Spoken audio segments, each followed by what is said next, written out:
హైదరాబాద్ హైటెక్స్ లోని అవధాన పీఠంలో విశ్వ భారత్ బుక్ రిలీజ్ చేశారు. ఆర్ఎస్ఎస్ చీఫ్ మోహన్ భగవత్ ఈ సందర్భంగా మాట్లాడుతున్నారు. లైవ్ చూద్దాం. आच्छन्न करने वाली, उसको बेहोश बना देने वाली मदिरा भी उसी में से निकली और सारे सृष्टि के जीवंत का अंत करने वाला, जीवन का अंत करने वाला हलाल भी उसी से निकला. ऐसा ये जो मंथन चला है पिछले 2000 वर्षों से, उसमें हमको रत्न भी प्राप्त हुए, लेकिन उस प्राप्ति का कोई अर्थ न रहे, ऐसी एक मोह निद्रा भी उसी में से हमको मिली है और हमारे सृष्टि के जीवन की समाप्ति ही हो जाए ऐसा हालाहल भी उससे निकल रहा है. इसको पीने की योग्यता, उसको अपने कंठ में धारण कर सारे विश्व को विनाश से बचाने की क्षमता रखने वाला शिव कहाँ है? वो भारत में है और कहीं नहीं है. क्योंकि भारत अपने लिए कभी कुछ नहीं चाहता है. उन 2000 वर्षों में हमारे पतन का काल रहा. उसमें से लगभग 1000 वर्ष हम परकीय आक्रमणों से जूझते रहे और अंदर से कई प्रकार की रूढ़ियों के शिकार हो गए, कट गए, बट गए. चरित्रवान थे, उतने नहीं रहे. ऐसी हमारी आज की स्थिति है. लेकिन इस स्थिति में भी संपूर्ण विश्व के जनता का विश्वास किस पर है, ऐसा देखेंगे तो यह ध्यान में आता है कि वो भारत पर है. एक मंत्रिमंडल के मंत्री विदेश में गए. एक समिट था, इकोनॉमिक समिट. सारे देश इकट्ठा आते हैं, वहां कई प्रकार के व्यापारिक सौदे होते हैं, संधियां होती है और उसका लाभ लेने के लिए सभी देश वहां पहुंचते हैं. तो उसमें भारत का प्रतिनिधित्व करने के लिए ये भी गए थे. उन्होंने वापस आने के बाद मुझे वहां का अनुभव बताया. उन्होंने कहा काम की बातें जिस दिन होनी थी उसके एक दिन पहले रात को मध्य पूर्व के सारे देशों के शिष्टमंडलों के प्रमुख मुझे मिलने आए और उन्होंने हमको कहा कि देखिए, हमारा भारत पर विश्वास है, बाकी लोगों पर है नहीं. उनके साथ व्यापारिक संधि वगैरह हमको करनी पड़ती है, हम करेंगे भी, लेकिन हम जानते हैं कि ये वचन देंगे और कुछ चतुराई करके अपना वचन पूरा नहीं करेंगे. कुछ हमको देंगे तो उससे दोगुना तिगुना हमसे ले लेंगे. वो हमको ठगते हैं, ये हमको पता है, लेकिन हम कुछ नहीं कर सकते.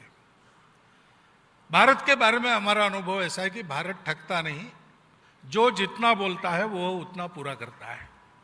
इसलिए हम सब लोग चाहते हैं कि हमारे सारे संधि भारत के साथ हो जाए, लेकिन आपका टेंडर आप कम करो तो हम आपको दे देंगे, नहीं तो हम दे नहीं सकेंगे. ये वो बताने के लिए आए थे, क्योंकि उनका विश्वास भारत पर है. ये भारत की महत्ता क्यों है? उसके कारण उसकी शिवता है, उसके बारे में विश्वास है, उसकी अपनी आत्मीयता विश्व के प्रति है. और उसके चलते आज भी दुनिया देख रही है कि इस संकट से अब तारणहार कौन है. हमने सब पुरुषार्थ करके देख लिया, हमसे नहीं होता. किससे हुआ था? तो पुराण काल की ये कथा है, शिवजी का हलाल प्राशन. लेकिन तब से लेकर अब तक की हमारी परंपरा में बार बार हमने उस हलाल को प्राशन किया है और हम अमर बन गए हैं. अमृत पीकर दुनिया मरती, लो अमर हुआ मैं विष पीकर, ऐसा हमारा इतिहास है.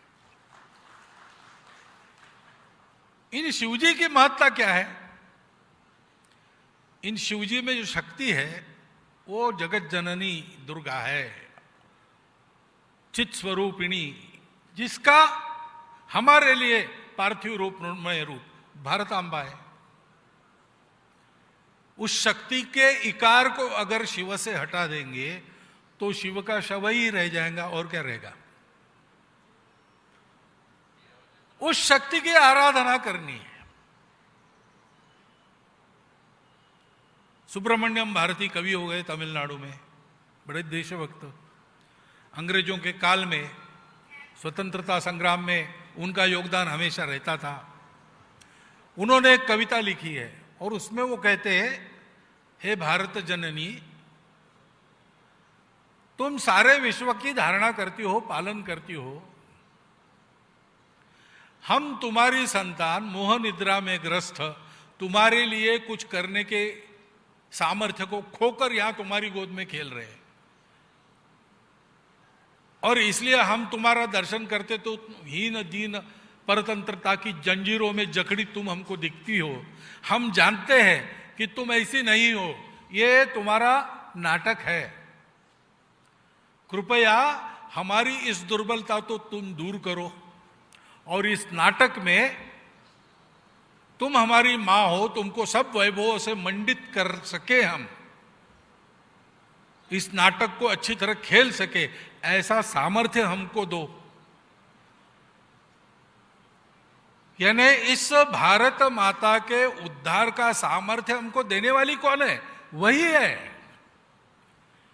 ये तो कृपा पूर्वक वो हम लोगों के साथ ऐसे खेल रचती है और हमारी परीक्षा लेती है। हम अगर उसकी परीक्षा में पार होने लायक बन जाए तो विश्व गुरु सामर्थ्य संपन्न अखंड सर्व वैभव संपन्न भारत का निर्माण उस भारत जननी की कृपा से ही हमारे हाथ से होगा। ये पक्की बात है।